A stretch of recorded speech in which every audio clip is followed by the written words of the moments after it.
may see something pop up that says that we are live on YouTube.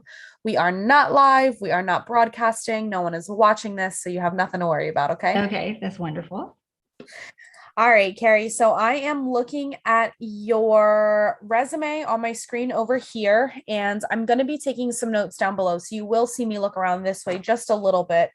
But I would love it if we could start off with you just kind of in your own words, walking me through your experience and what you've been up to for the last few years.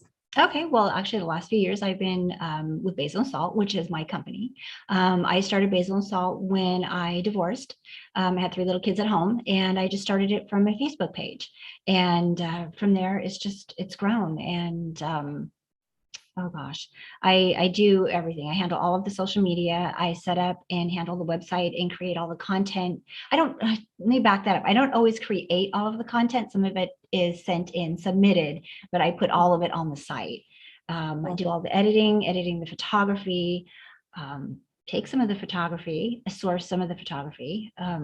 I have been working with Canva I have an amazingly huge Canva library that I can't even get through anymore. I can't find anything. Sure, I'm sure. I've been using it for so long. It's my favorite program out of everything. I have worked with CRM and Salesforce briefly, but I am well versed on all of the Microsoft products and PowerPoint presentations, etc. Also placing and editing content on YouTube, creating reels for Instagram, and I haven't done that for Facebook yet, but I have utilized TikTok, which is a fun app. Isn't that just fun? You get in there, it's like 5 minutes. I'm just going to see what's going on. And it's, 7 hours later and it's dark outside. And, right. You really get sucked in. Yeah. So that's pretty much what I've been doing. I do all of the publishing, all of the setting content for the print portion. And it's been busy. It's been good. Yeah. Yeah. Awesome. I love it. I checked out the website a little bit. It's beautiful. Mm-hmm. Thank you. All right. So what has you looking for an opportunity, and what caught your eye about this position?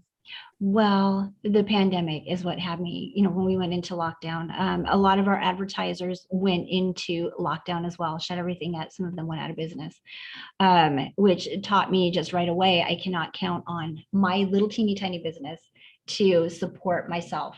Basil and Salt is not going to close. I'm going to revamp how I do it. It's going to turn more into a hobby. I've been kind of working on that about the past month, about how I want to reorganize how it's being presented. So it's turning more into a hobby for me. I'm looking for something. I love this job because it's right in my wheelhouse. It's exactly what I've been doing for the past few years. And like I said, I learned basically from the ground up. I just decided I'm going to do this, and opened up a Facebook page, and from there it just went wild. It's crazy. I love it. So it's in my wheelhouse, yet I know that every day things are changing so quickly in the digital world that, I can't walk in and say, I know how to do everything, because, what I knew how to do last week has changed already today. So,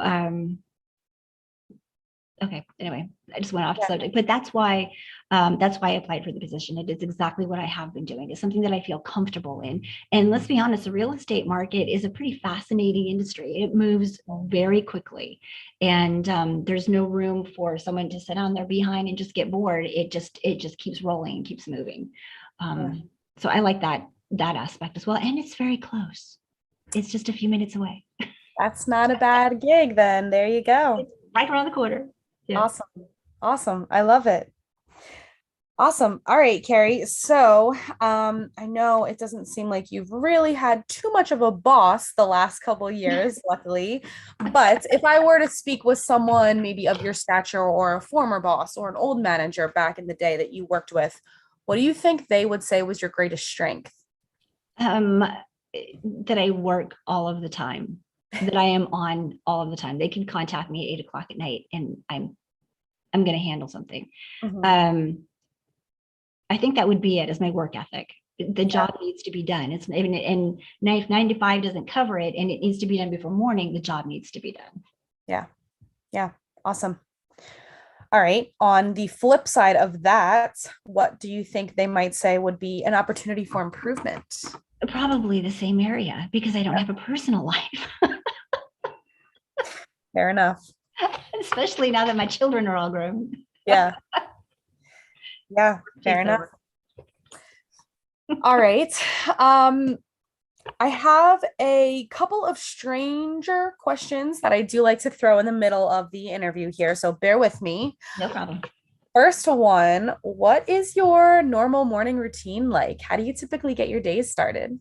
Coffee, a lot of coffee. I generally get up anywhere between 4:30 and 6, just depending on how late I've stayed up the night before. And it is a routine. I hadn't realized that until earlier, until later last year, but it is. I wake up at the same time. I go down, make coffee, feed the cat, and then I take about 45 minutes and go through all my emails, go through all the social media, make notes of what needs to be done for the day, and then I play a word game, a morning Cool. word game. I like it. Do you And when have that's one in finished, I particular get, that you like?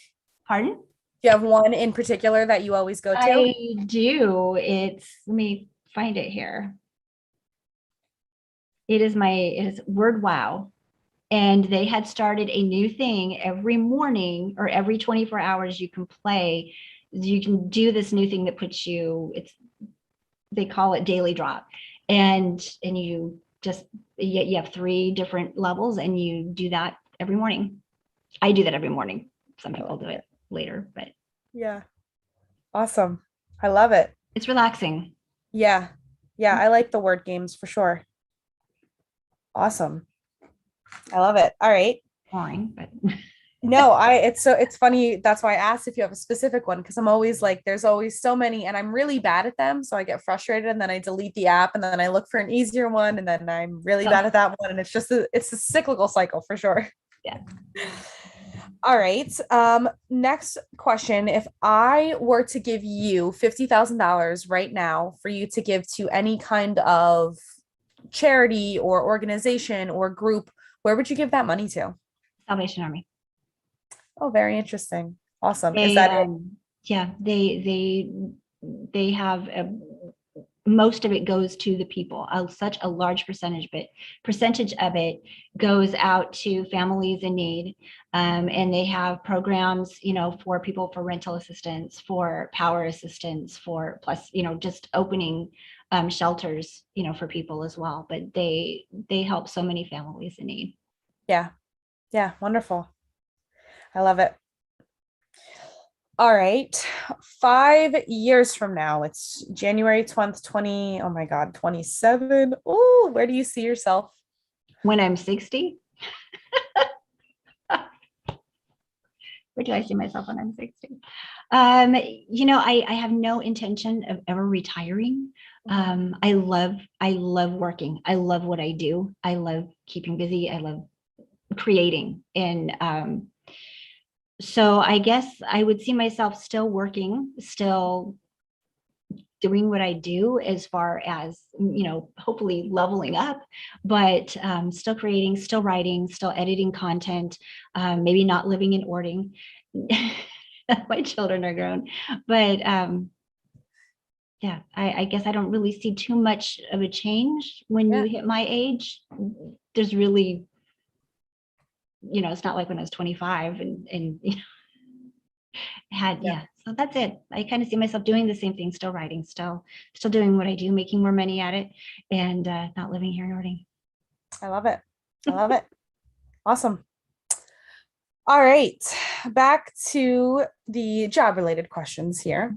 I know that you, especially as the owner and editor, you're wearing all of the same hats at the same time. So, how do you keep yourself organized with this? How do you prevent things from slipping through the cracks? Oh gosh, well, my Google Calendar is my best friend.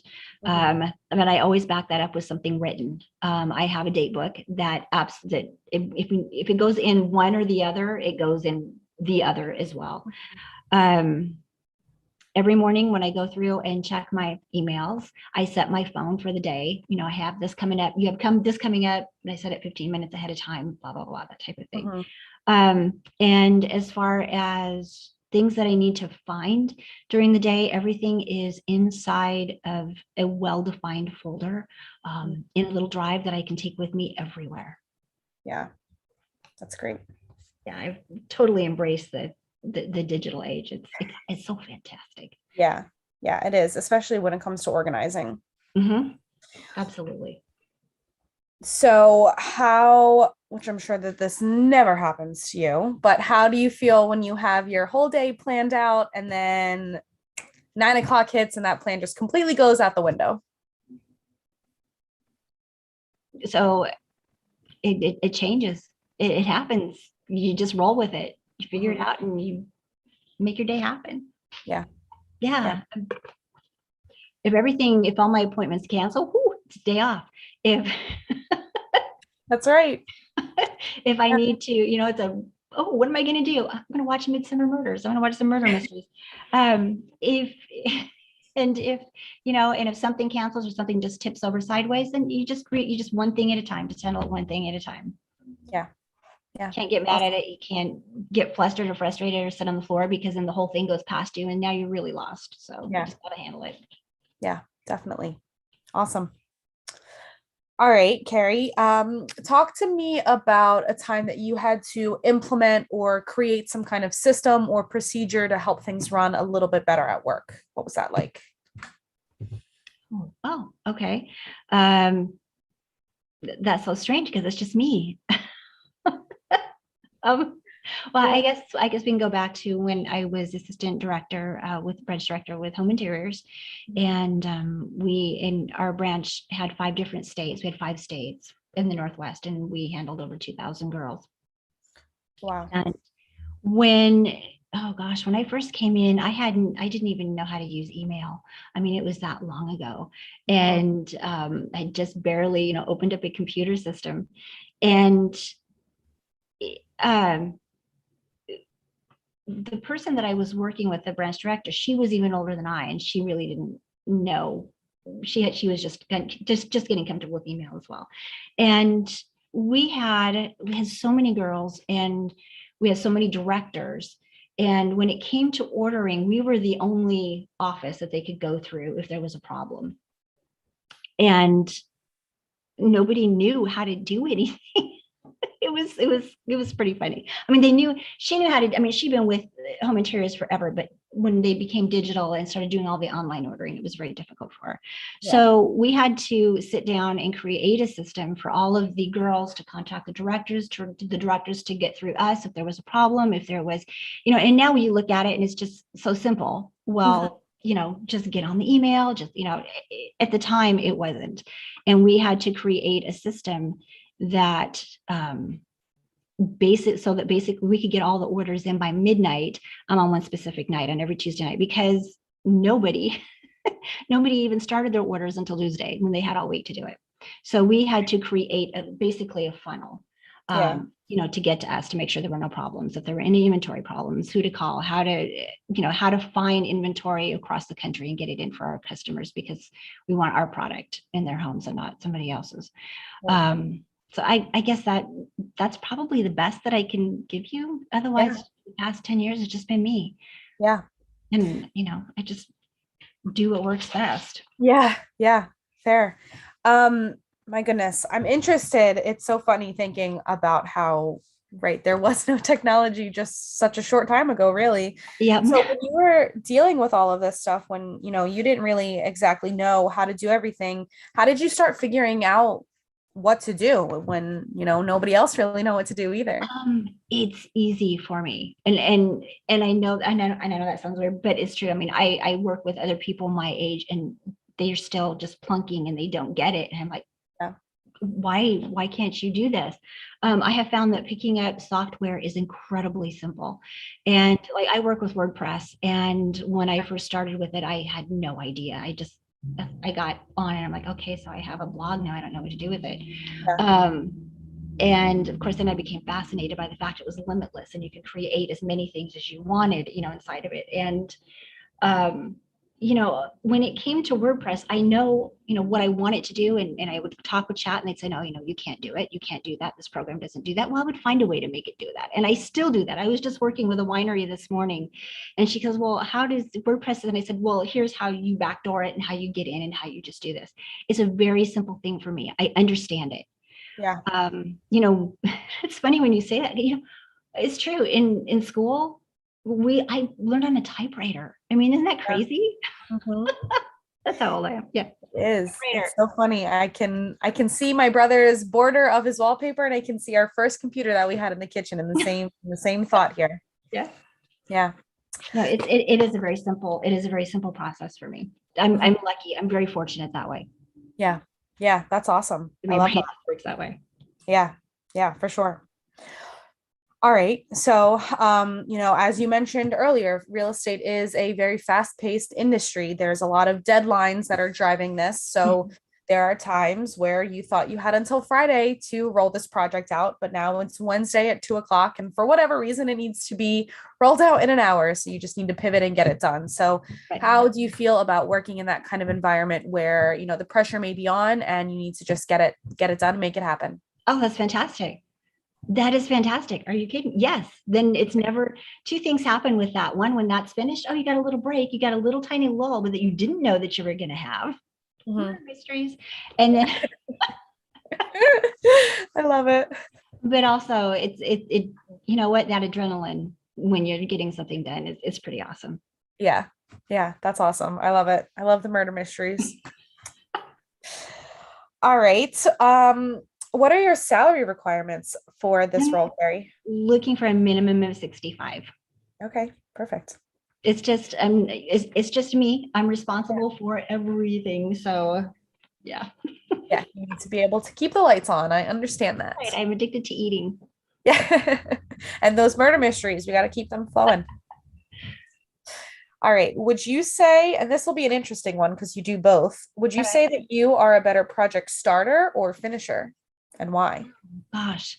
At the risk of sounding horrible, I mean, I am a better project starter than finisher, but finishing is essential. So it doesn't really matter if I'm a better project starter than finisher. It needs to be done. Yeah, absolutely. Yeah. Awesome. All right, Karie.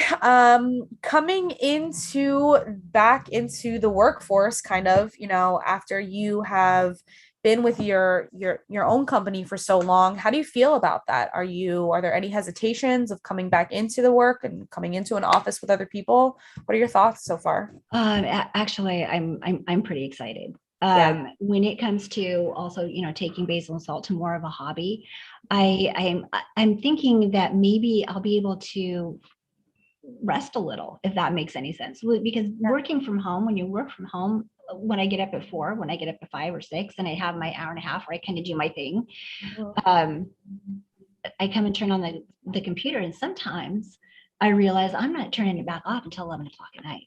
So if I have everything, as I have decided, okay, I'm going to plan things out and get everything set one day a week, just turn it into a hobby, not go after sponsors, not do the things that I'm not doing the other side that I'm doing, the PR work and the press releases. And I'm working for somebody else, that's actually going to take up less of my day.